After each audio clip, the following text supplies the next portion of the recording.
மாடி மனைகளும் நிறைந்திருக்கும், கோடி கோடியாய் பணம் இருக்கும். எந்த நேரத்திலும் நமக்கு மவுத்து வரும், அந்த பயணத்தில் எதுதான் கூட வரும். இந்த நிலையை மறந்து வாழும் மனமே மமதை கொள்ளாதே, மௌத்தை மறக்காதே.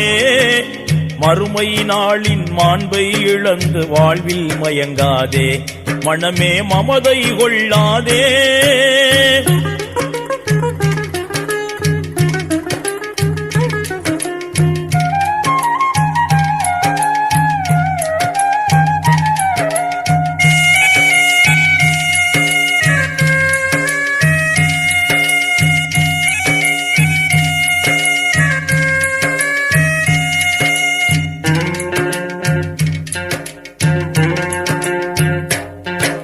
செய்த நன்மை தீமைகளும் நிழல் போலே உன்னை